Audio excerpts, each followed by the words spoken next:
Hello and welcome to the Corolosophy Podcast. My name's Chris Muntz and this is episode 123, The Belonging Buffet. So first off, I'm going to have to start by saying that one of the things that should be obvious to people who listen to this show at this point after 3.5 years is that I disagree with everybody about everything. And in many ways, that's what makes this show good. Now, that is not my opinion. That's according to the feedback that I get from listeners, is that when you tune into episodes on this show, you're either hearing from me or my guests, or usually both, about ways that you could be thinking about topics that are relevant to you in your profession and also in your day-to-day lives that are different than how other people typically think about them or discuss them or ask you to think about them.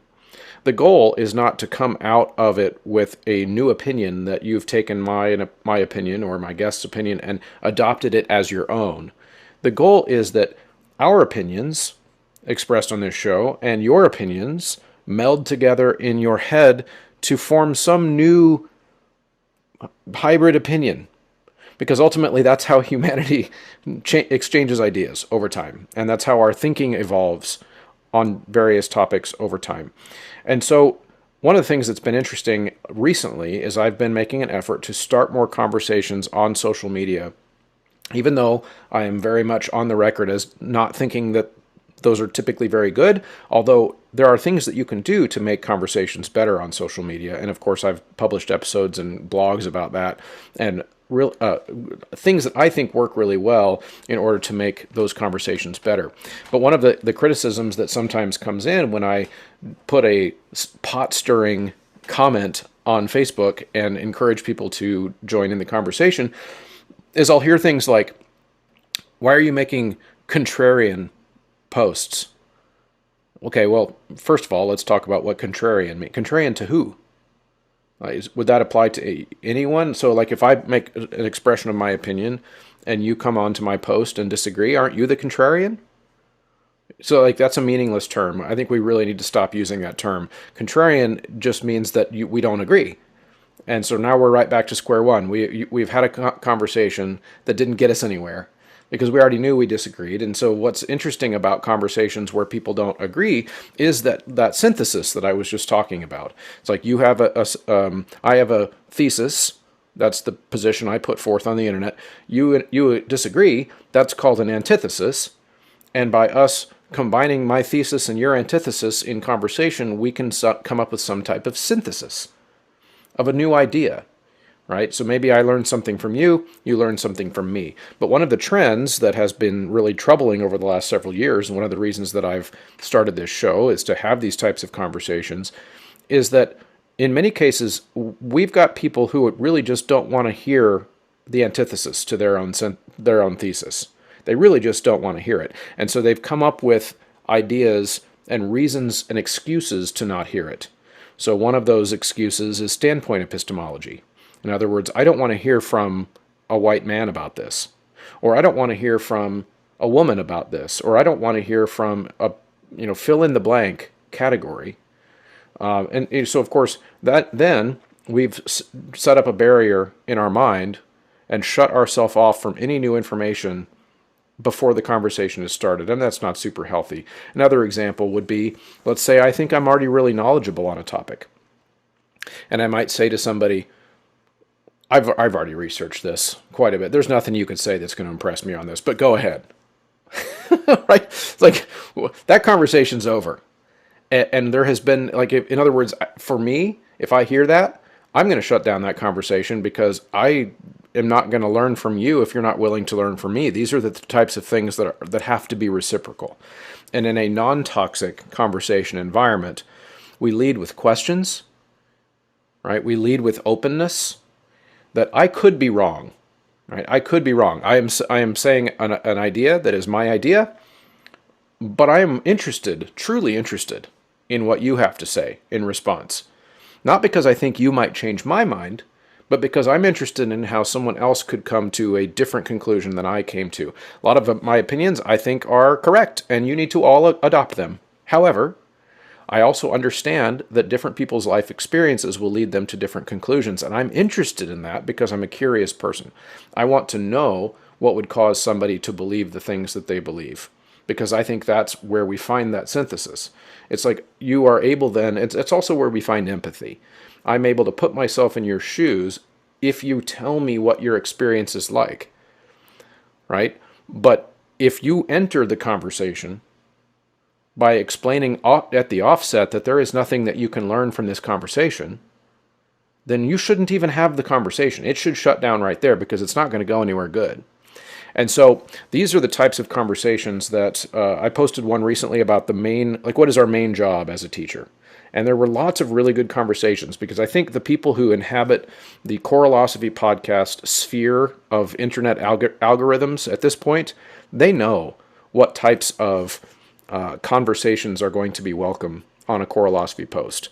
And they're going to be intellectual conversations, and they're not always going to be agreement conversations. They're going to be disagreements back and forth, but there's a certain way that the culture around this show has been built to have those conversations. Of course, there is a lot of talk in the choral sphere, in our music education sphere, about a censorious cancel culture kind of an attitude in choral music. And I've got this theory going. It's actually, my theory on this is evolving, actually. It's changing. But I don't think we have a choral cancel culture. I think we have a choral cool kids cancel committee. And that's not the same thing. I think we have a small group of people that are the same people all the time that show up on posts with the attempt to shut people down. And it's the same people. And it's about 25 people. And no, I'm not going to name names, but I know who they are. We have I'm going to say it again. We have a choral music, cool kids cancel committee. And they are so loud and so powerful in many cases in Facebook groups that we have now started to believe that we have a censorious choral music cancel culture. No, we don't. This show is evidence of that. This show and its thousands of listeners are evidence that we do not have a choral cancel culture. We have a choral conversation culture that is afraid of having conversations on the internet because of loud, angry people. That's what we have. Okay? So I'm going to keep putting contrarian opinions on Facebook because it stimulates conversations where the people who are becoming more and more comfortable expressing their opinions online, because that is our place now, whether we like it or not. That's how we keep in touch with our colleagues. We have to have that comfort level. And if I accomplish nothing by doing this show other than providing a safe place for people to have conversations and disagreements, then that's what I'll provide. And I think that's valuable. So I want to encourage you to head over to patreon.com/Choralosophy and support the show voluntarily, even though it's free, to help me make sure that the quality continues to be on the rise and that I can do this forever. I want to tell you a little bit about some of the goals we've met at Patreon. When we got to 75 subscribers, I promised that we would go to one show a week, and I've been doing that. We've been at one show a week now for a little over a year. When we got to 150 patrons, which was very recently, I promised that I would upgrade my remote recording infrastructure, which I did. I actually cheated and went at about 130 patrons. I went ahead and made that purchase, which was well over $1,000. And you can imagine how those little $3 a month, $5 a month chip-ins really help over time to be able to afford something like that. And you can see the way that turned out in episode 112 when I gave presentations in Alabama. You can see the beautiful camera shots, the microphone quality really improved when I'm out of my studio. And I plan to use that more and more in the future as I present at conventions to create really good quality episodes so that you can hear my presentations or my on-the-road interviews with people as if you are here in my studio. So now we need to talk about the next one. We're at just over 150 patrons, and I would really like to continue growing. So we've got another goal. When I get to 250 patrons, then I'm going to include a guest travel budget.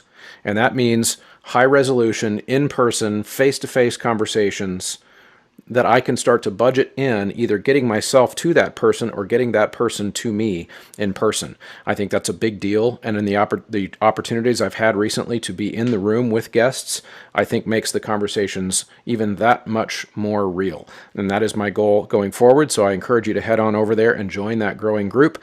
And not to mention the behind the scenes episodes that you get there. You also get access to teaching materials and rubrics and various other goodies that I offer only to Patreon subscribers, including the ability to see who is coming up on the show, the guests before they get there. So head over to patreon.com/Coralosophy and join up over there. So I'll get over my rant now, but I think that's important because I think I've been dancing around that topic a little bit, not wanting to draw too much of a line in the sand about it, but there you go. There's my line. So the belonging buffet. Here was my thesis. It is obvious that all humans need to feel connected and have a sense of belonging. That is true. I believe that that is true. That is very trendy to talk about in education right now, and I believe that is true. However, here's the thing that I disagree with everybody about. My hot take, so to speak, is that not all students need this from their school. And diving even further down, not all students need this from all of their teachers. It is my belief that it is our teacher ego that says that they do. Okay, there is no evidence that they do. So let's talk about what that means a little bit. So everybody needs to belong and everybody needs to feel like they matter. But again, but my thesis is that not everybody needs it all the time from everyone. In other words, as long as that need is met at some place in our life in a sufficient way, then that part of Maslow's hierarchy, which by the way is not science, it's not a proven thing. Okay, more on that later. But that concept makes sense, right? Which is that we all need that, and as long as it's met, then we're able to move up the triangle, so to speak. Okay, but what is fallacious, in my opinion, is the idea that we need it everywhere we go, especially when a student comes to school, that every single student needs it at school. Many students do need it when they come to school, but not all of them do. Some of them have that need met solidly at home. In other words, their relationships with their families are so strong that it wouldn't matter if they were going into a dry, sterile environment of information upload into their brain. They would still come home and have that need met at home. Or maybe they have it met at home and church and in community sports leagues. And that's where they feel like they belong. And when they go to school, they just want to know math. They just want to know music. They want to learn about notes and rhythms. They want to do that, have that outlet at school. Now, keep in mind, in the U.S., it's weird that we have public school music ensemble opportunities for all these kids. Globally, that's not a normal thing, right? So right off the bat, that should show you that in the U.S., we're kind of biased in this area already, in the sense that a lot of kids all around the world don't get a choir connection environment at school, yet they're able to get that other places. Right. So the point being, not that we shouldn't provide it. And I think that when we get to some of the comments that I'm going to read through here, again, without naming names, that's where the disconnect was, is that it was almost as if they saw me write this and they thought that what I meant by it is we should not care if we're making a welcoming environment in our choirs. And that's not what I'm saying at all. I'm saying that we offer that environment up to people free of charge, and we offer it all you can eat, which is why I call it a buffet, right? It's open and it's available to everybody, but with the humility of recognizing that some people might walk up to that buffet and say, no thanks. I don't need that from you. I have that from other places. I'm really just here to learn how to sing for 45 minutes, and then I'm going to go about my day. Okay. Now, of course, we all want every kid who comes into our choir class to just be all about choir and all about connecting with us and connecting with each other and having these life-changing, goosebump moments in music, because we had those and we know how powerful they are. But that's what an impossible standard to set ourselves up for. Some kids are really just there for the fine arts credit. Now, I'm going to argue that by trying to force them into a box that they're not really interested in being in, we're actually unbelonging them. So if I want someone to belong, I want to meet them where they're at and give them what they need. Okay, and that's not the same for every kid. So I went on to write this, and this might be a little bit redundant, but I think this is important so you get all the context. So I said many kids do need this, but not all. Some have the need met at home or at church or on a club sports team or community theater or music group. Sounds like the ideal system to me. We all need similar things, but the way we meet these needs must remain flexible and free. The one thing all students need when they come to school is to learn the content to proficiency or to their potential, etc.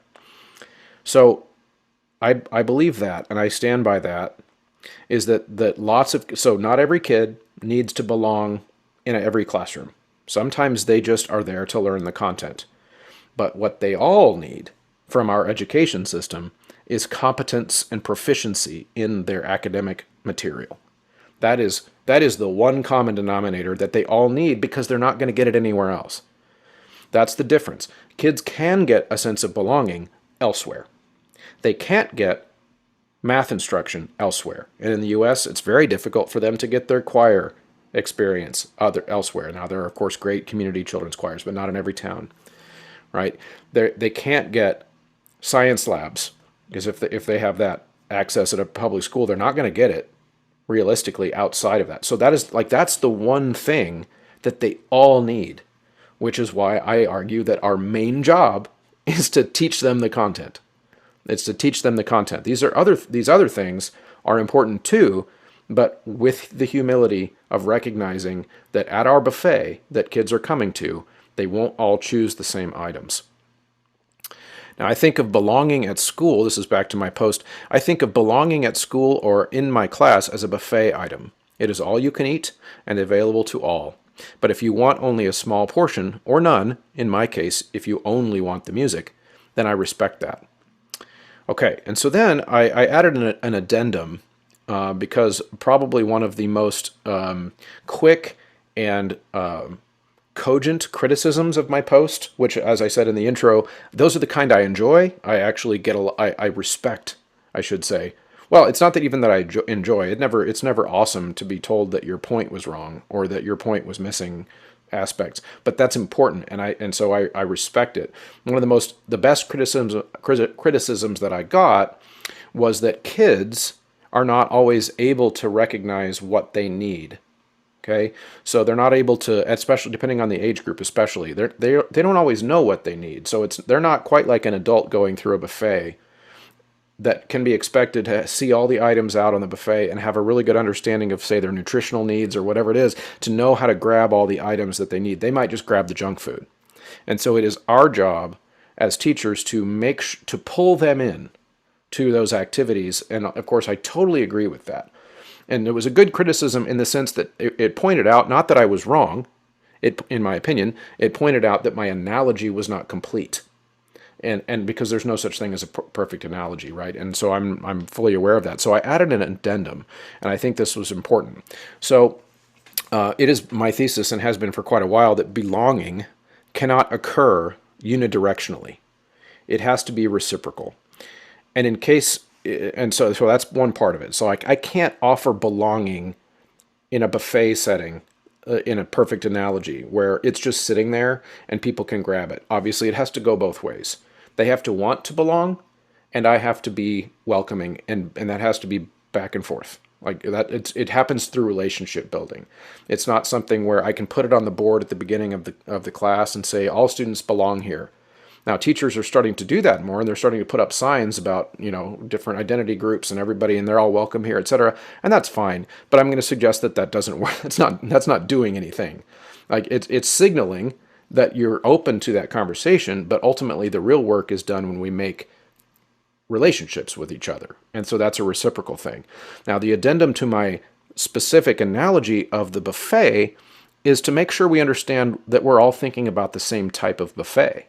So children do not always know what they want or what they need or what is available to them when they go to the buffet. They need adults to walk them through. So we're not going to picture one of those cheap, nasty buffets. We're going to picture one of those like bougie, fancy buffets where you walk through the line and you get your stuff, but then once you sit down, there's always like some fancy waiter walking around with a tray of things that you might have missed from the buffet to walk up to you and say, hey, would you like some of this? You might have missed this, or I have some more of these. Would you like some of these?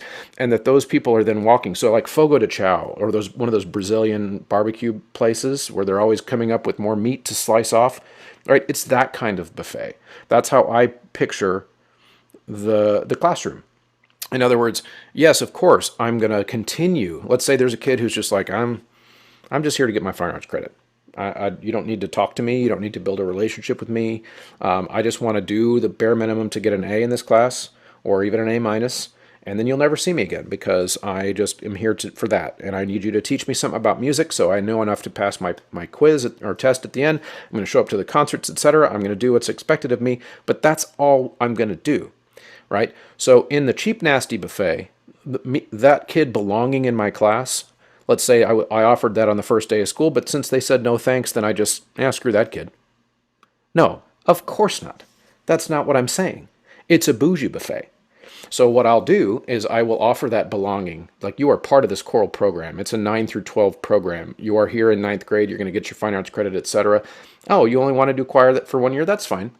I will continue to teach that kid and form a relationship with that kid. And maybe 2 months later, I will make another comment.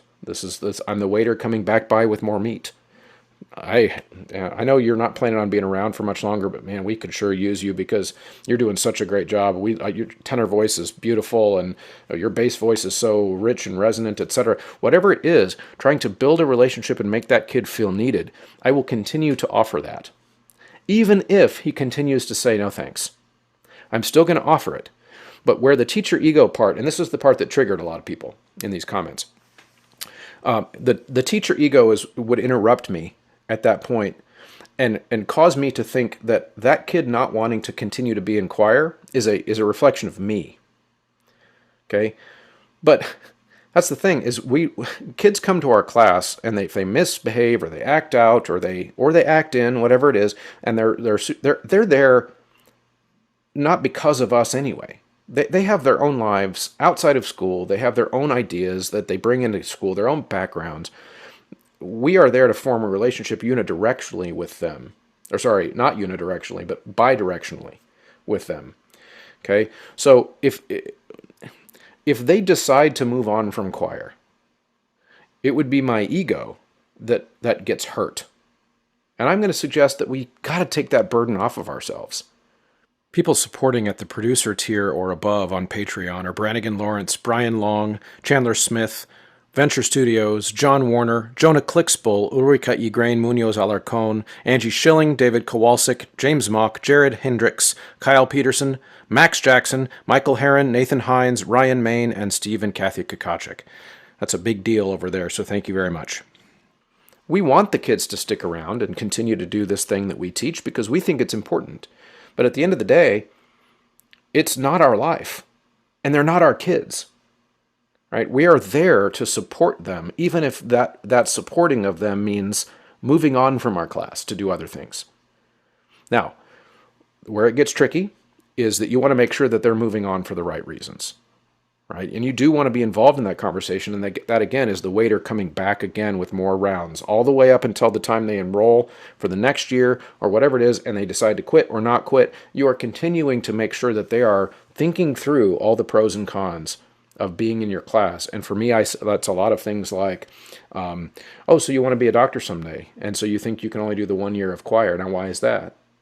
Oh, well, I need to make sure that I'm taking all really hard classes. And then I point out statistics about, kids who do music in college and their ability to get into med school. And in fact, many cases, a person with a music degree is a really high likelihood of getting into med school, which is a surprising statistic for people. And, having that conversation is like, oh, it's actually possible, though, that you can do both. Did you know that the medical school here in Kansas City has its own choir? Those types of things, like, what, really? And so we are able to have those conversations. And by doing that, I'm making it about them and their life, not me and my need to keep them in choir. That's really, really important. So anyway, that's kind of the background of my thesis. Now, as with most of these types of edgy comments, or as some people like to say, contrarian comments, but contrarian to who, I don't know. I'm just making my thesis here. Hundreds of people. Yay, that's awesome, good point. way to go. But then we get into the conversations, some of which are good and some of which are not. Here's one that I thought was pretty good, and this is insightful. One person responded, "I want to argue against that." Their instinct is they want to fight me on it. But I also want to applaud that. I am definitely the teacher who shoulders the burden you're describing, and I both agree that it is too much to ask of us, and I also have to do it. Right? So this is a really good insight because that's what I was getting at with the ego comment. It is a burden that we are placing on ourselves that every kid who chooses us or doesn't choose us is choosing because of us. Now, in some cases, they are, of course. Like if we fail at connecting with a kid because we maybe were too tough on them or too easy on them or whatever it was, it's hard to know what every kid needs, right? And it's easy to ask ourselves if we were at fault. But ultimately, that is not a good psychologically healthy burden to place on yourself as a teacher, and I don't care what you teach, for the rest of your career. It's just going to weigh too heavy, especially for those of us in our choir world. We teach lots of kids compared to the other teachers in our buildings oftentimes. And so that can be, that's just too much to carry. And so that was a really good insight. And then I had someone jump on and kind of double down on my perspective by saying teachers have to meet that need for 100% of their students, assuming all kids need the same connection, is an impossible task to set to a teacher. And that's more of that observation. This is important. It is not our job to provide the social emotional health for all of our students. And SEL is really trendy right now. Like SEL is, and it's not even that it's a bad thing. But keep in mind, teachers, we are not mental health professionals. We aren't trained for it, and we're not qualified. Oh my goodness, yes, I said it out loud. We are not qualified to provide mental health services, and we shouldn't try. Okay? We should be empathetic humans. We should be a safe place for our students to talk and our students to feel like themselves. But beyond that, we have to be careful. We have to be careful how much of people's mental health we are taking on ourselves. It's not good for our own mental health.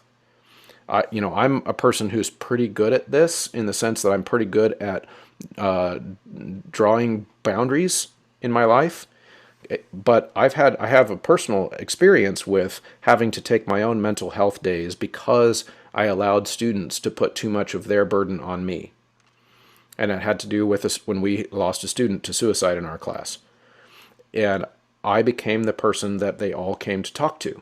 And I was happy to do it in the moment. And and looking back on it, I don't regret that I did it. But it eventually became too much. And I had to take days off.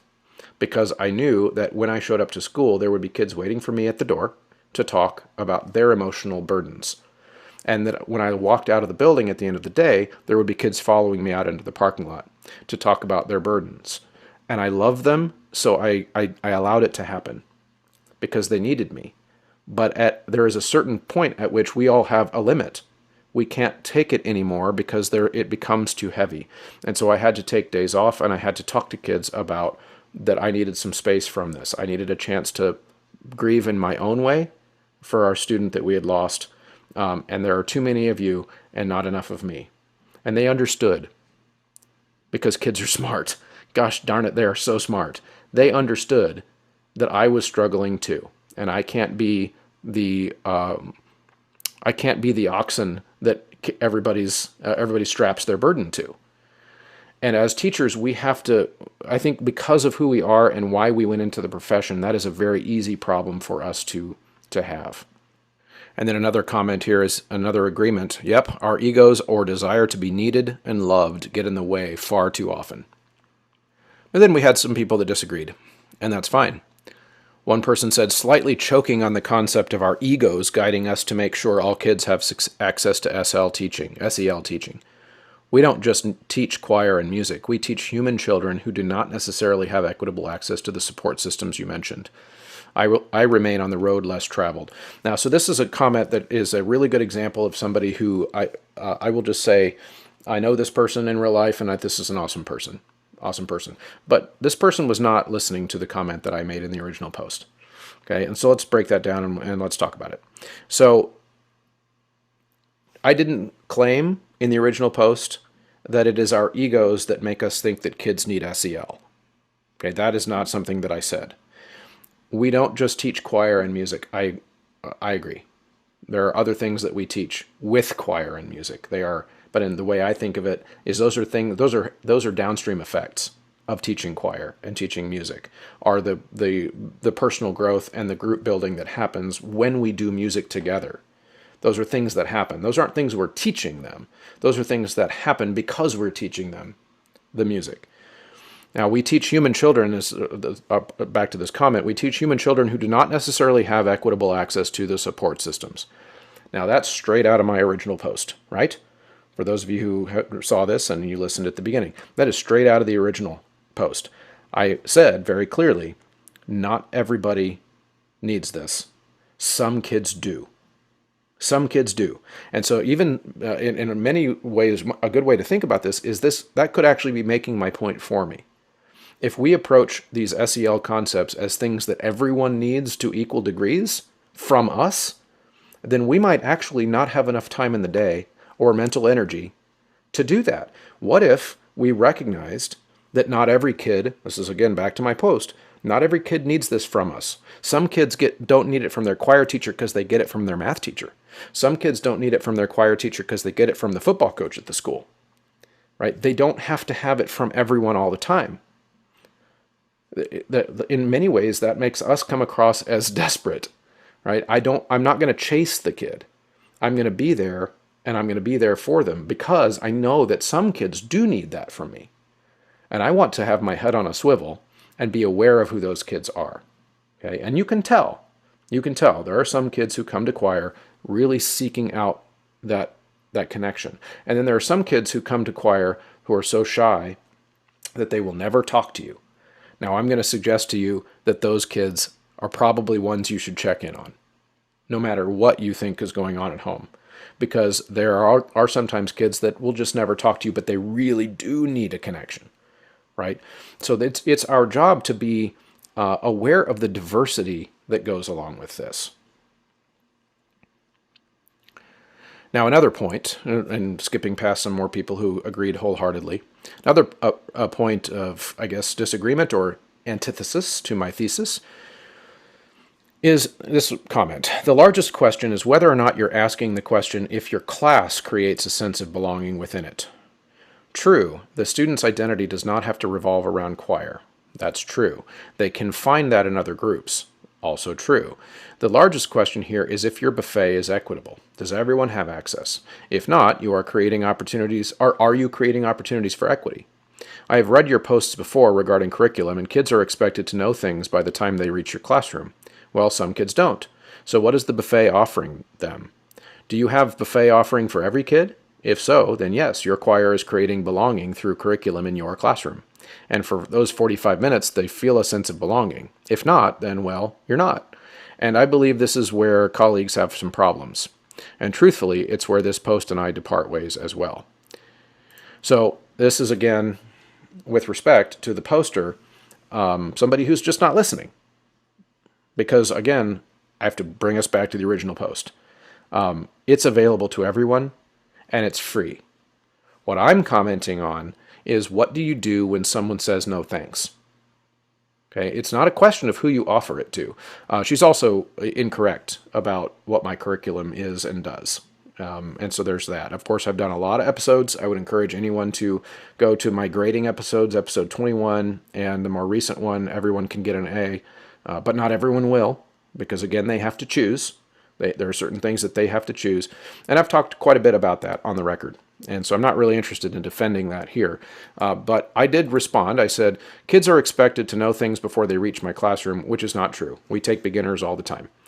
Finally, after years of fighting with my administration, we now have a life skills choir class, music class, which it really, truly exemplifies the value that I have that every kid, when I say every kid, we want to take every kid and figure out a way for them to be a part of the choir program. Now, we do auditions, and we have a tiered program, which I fully support, beginning level, intermediate level, advanced. We also now, like I said, have life skills.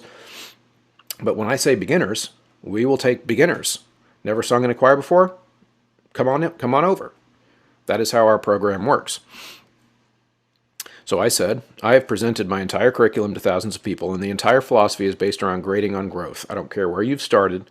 A total beginner and an advanced kid have individualized goals and outcomes that determine their grade in skill-based targets. You literally can't get more equity than that. Like, that is, like, if you're taking equity for what it claims to mean when people advocate for it, it means that kids get what they need in their education environments. That is the entire philosophy of how our class is built. And then I said, I have to say, this response seems to be making some assumptions. I thought that all you can eat and available to all said it clearly enough. And then that person came back and said this: the entire point is that equity creates belonging without games, etc. That is what SEL is. SEL is about creating a sense of belonging so that kids can learn in your room. Your hot take said not all kids need a sense of belonging to learn, and I would beg to differ. I think kids can feel belonging or not belonging in multiple areas of their lives. We should strive to make all kids belong in our room. I also grade on progress versus a specific standard for music literacy skills. So now here, this is back to that cult of Maslow that I criticize all the time. Teachers seem to think that Maslow's hierarchy is like a proven scientific thing.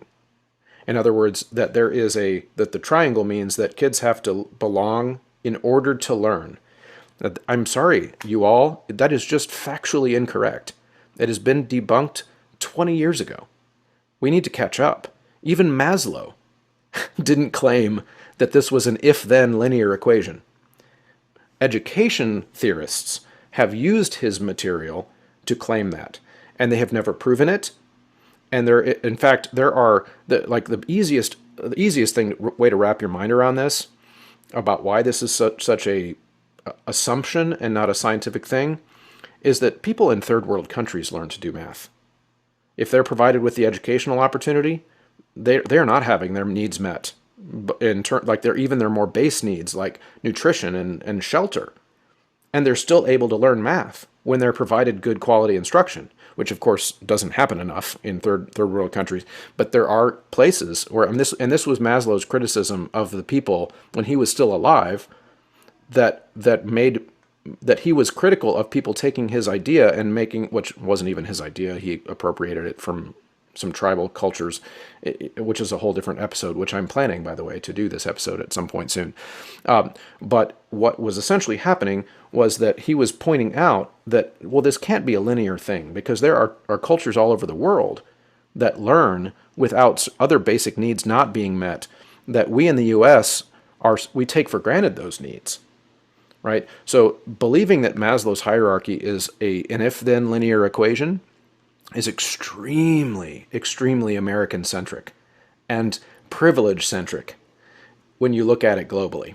So, okay, so I'm going to hold off there before I go on, but that's just not correct. It is not correct, and it's not my opinion. That is the latest 20-year-old accepted science when you're talking about to psychologists. Now, when you're talking to teachers are behind the eight ball on a lot of science. More to come on that as well. Okay, so I'm going to skip a few things. But finally, I think we can all agree that the three of us had egos we needed to check at the door in college, and we have learned that it only hinders our classrooms.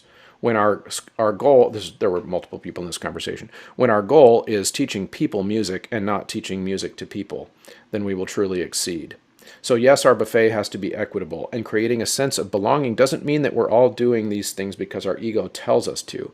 It means that we're creating a place where mistakes are okay and the focus is on growth. So I agree with that whole last part, but what's interesting about it's like that's not what I was talking about. All right, so this is why these episodes are to add context to what we were talking about are really important, because people start to assume. And then they go off on a soapbox of like, well, here's what I believe, and I believe that's fine. But on Facebook, like we can't zoom in on a back and forth that allows us to take those conversations further. And I said earlier, there are ways to do this well. And what I would have suggested to this person was ask me questions. Because had she asked questions, like, did you mean this by what you said? Well, then I could have headed this off at the pass. by explaining, well, that's not what I was talking about at all. No, you've misunderstood me. And there are some people who are in this ecosystem of Choral podcast conversations online who've gotten really good at that. So people who will maybe be put off a little bit by what I say at first, but then they'll come out and say, oh, wait, so what did you mean by this? And then once we realize that we were talking different languages, then the conversation gets a whole lot easier. Another way to think about this is we call it talking past each other sometimes, where I'm talking about one thing and you heard another thing, and then you start responding to that other thing instead of the thing I actually was talking about. And we skip the important step of asking each other clarifying questions. That is really, really important. So I went on to add that I'm going to suggest that there could be a lot of things lost in translation here. But part of it could be a conflation of concepts of belonging with concepts of welcome. My understanding of belonging as a psychological concept is that something that takes quite a while to establish for many people. It is not something that a teacher can simply create on the first day of school, not with any amount of signs on the wall or slogans. It has to be created over time, with trust and with reciprocity. And that's why my buffet analogy was the one I chose. We can, as teachers, be welcoming on the first day of school, but the belonging comes later. Then somebody else said, this is a very interesting concept to me because I was that kid. My needs were met with choir and theater at home, and any teacher trying to save me or give me food that I wanted at the buffet, more food than I wanted at the buffet, made me feel a little awkward because it wasn't necessary. I now realized it was an energy suck for the teacher, too. At this time, it is really hard for me not to see everyone who walks in the choir room as a sweet baby needing love and music. Some just need the music. Some. Now, that's a good observation. This person gets it. This is exactly what I was trying to say. It's not that we don't offer it to everyone. It's that we offer it to everyone and don't take it as a personal insult when that person says no thanks. Okay, then I reminded people that if you're put off by this post, because there were clearly a couple people there who were put off by it, consider the possibility that we are using some terms differently, maybe even defining them differently. I also think any suggestion that teachers can have ego issues seem to insult some, and I stand by that too. I think sometimes teachers want to be treated like heroes. And any suggestion that teachers have flaws or systemically flawed situations in public school, that'll get you, they'll come after you. Because we are trained to be team players. That's a different post that I made, but I think that's important. Now it's weird because I get accused of ego issues by teachers all the time. So it's weird that I would, like why is it okay to accuse me of having ego issues if you don't want to hear it about yourself? That's just basic reciprocity. If this post feels like an attack, then maybe examine why a post about me, because again, this was in first person based on my opinion, feels like an attack on you. That seems like maybe a you thing. And then somebody gave a good response to that, which is I think that your use of us and our rather than my, I did kind of use that language. I used both, some first person and, was it third person when you say our? I'm not an English major. I find in my work in hard conversations it's best to use I. And only speak for myself. Yeah, that's true, and that's fair. I should be more careful to only use first person. Although I have had people, this has happened multiple times, where I've used only first person language, and I've had people respond, speak for yourself, multiple times. So ultimately, sometimes people do project this onto opinionated people, and that is something that does happen. Now, one person again agreed with me who said, if you don't believe this, stand at your door and greet every kid as they come in. Some will look back at you and smile and some say something back. Others will look at you with a dead stare like, why are you talking to me? Others will just walk on by quickly to avoid the interaction altogether. Some kids see us as a support and others don't. It is what it is. Now, I would say that sometimes that could be the issue of the kid not knowing what they need and just being too shy. In which case, I will continue to greet that kid. Even if they don't reciprocate on the first day, I'll greet them again 2 days from now. And then if they still don't reciprocate it, I'll try again. And I'm going to keep trying all the way through the whole school year. And that's all I can do, though. Like, ultimately, they do have to meet me. Like, they've got to look me in the eye and meet me halfway. And that is the tough reality. We can't get into their heads and make them do these things. Another comment here, it's all about balance. Kids need love and to belong. They also need passionate educators to bestow true knowledge onto their students. The students find passion and belonging by being able to do successfully. That's critical, and I've made that point on the show many times, that we underestimate how much belonging comes from accomplishment. I've got an episode, I believe, called Belonging Through Achievement, and that's collective achievement. Like, here's a thing that we did together because we worked really hard and we got really good at that thing, and as a result, we have cultivated some belonging, a sense of belonging together because of the work we did together. It's not because of the things the teacher did or said to create an environment. I really, again, I know this is antithetical to what a lot of people who coach and talk about belonging say, but I don't think we have as much control over the belonging environment in our classroom as we think we do. I'm not saying we have none, because of course we are the ones with the most power in our classrooms, as it should be, by the way. But that doesn't mean that we get to decide unilaterally whether or not kids belong. We have to convince them to work together with each other on that. That is something that we do, again, I've said bilaterally, but it's also all directions around the choir. It's something that students have to buy into it too, and they have to help cultivate it. This is why it takes so much time. Another good comment here was that I'm all for creating a positive environment with a focus on teaching content. It's not possible to create a perfect learning environment for every single student. Preach. But a positive, non-judgmental, and safe one is attainable. Losing track of teaching literacy, literature, technique, musicality, etc., that's not going to create a very positive environment for anyone. The courses I remember and loved the most had the best content. In fact, I don't even remember many of those teachers' names. If the course wasn't focused on the content, I definitely remember the teacher's name and all of the negative feelings I had during that time. I'll mention, too, for students who don't have stable home lives or a sense of belonging outside of school, their only way out is to become proficient in the content. This is me clapping. Yes, this person, I think this is the most dead-on comment. I'll say that again. For students who don't have stable home lives or a sense of belonging outside of school, their only way out is to become proficient in the content that prepares them for college or jobs. This is their ticket. This is their golden ticket. And as teachers, we owe them this. Those most vulnerable kids are the ones that we owe quality content the most. Okay? That way, they're not dependent on an undependable people like their parents who have failed them maybe, or unstable situations. Now that is 3 cheers for that comment, because that is crucial. Another person agrees completely. I also didn't learn this until I had taught for a while, and it took even longer to know how to recognize said students. When creating lessons, I think it's possible to balance musicianship and creating a supportive environment where all kids feel like they belong, including those whose emotional needs are thankfully met elsewhere. Teachers need time to learn to work through and get past their savior complex. Because that's what it is, you guys. It's a savior complex. Some of us have fully bought into the idea that teachers are like first responders. We're like heroes. Like, okay, for some kids we are, but again, like, it's a job we're doing, and like the quality of which we do our job that's what this is all about. It's learning how to do it well. This makes me think of the day that the entire class was leaving my room and said, "Bye, Mom." At that time, I had a bunch of students who were in pretty needy and started calling me Mom. And I was such a new teacher in savior complex phase that I didn't think to object.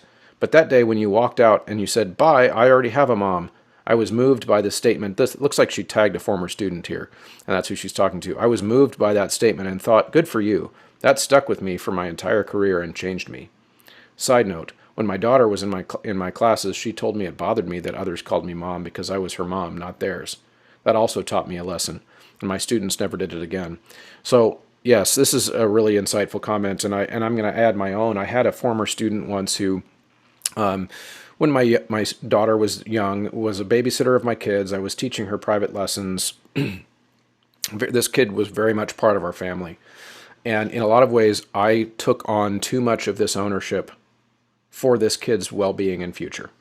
Right? You can do too much, to the point where when she finally, as a senior, decided something for her future and for her college life that I didn't approve of, we got in fights, almost like parents and kids, And it was awkward. I was probably 26 or 7 at this time. I was a young teacher. And I was mad. I was so pissed off that she was not going into the college path that I had helped her cultivate and that we had agreed upon she would do, etc. To the point where the other students in the class had witnessed and noticed that she and I were no longer talking and that we were like in a squabble. And that she would come to the choir practice and she would sing, but we weren't having our conversations anymore. We weren't talking to each other for a period of time. But that is just, I learned so much from that, looking back, because I was too wrapped up. I was too wrapped up in the well-being of the kids. And yes, that is possible. Yes, that's possible. And again, that's not the same as saying you shouldn't care. It's about balance. It's about balance, as so many people on this thread have observed. Then I posted as links several episodes in which I've talked about this even further. Episode 102, which was called Belonging is Not Top-Down. Episode 112, which is about the arts of personhood and shining eyes and how to make a classroom environment where kids really do feel like they're getting what they need out of that environment. And then the What is Our Main Job episode and the Thank You for Your Mistake episode. These are all episodes that I go into these, like the how-tos of these things, and provide a lot more context to how I do this in my world. So I feel confident and comfortable with the information that I've put out about how I see all these things. And so what I'm interested in when I do a post like this, and then when I do an episode like this talking through it, is because I think these are the things that we should be talking about as directors and as colleagues. This is all teachers, by the way. These are the things that we should be talking about, because we have started to buy into and believe some very unproven and dangerous to assume things about how education should be delivered. And if that's contrarian, because I'm in the minority shouting out against a majority of professionals who have already bought into this cult of Maslow, for example, well, then I guess that makes me a contrarian. I'm contrarian against that. Okay, but then I would say, so what should we just not talk about it because we've achieved like perfection as educators? Or is the goal to have conversations where we dissect and tear apart the things that we assume to be true? Are we a social scientists in education, or are we religious? What do we want to be as a profession? Do we want to assume that the things we've been doing for the last 25 years are correct? Or do we want to tear them apart, analyze them, discuss them, put them back together, and synthesize something new and something better?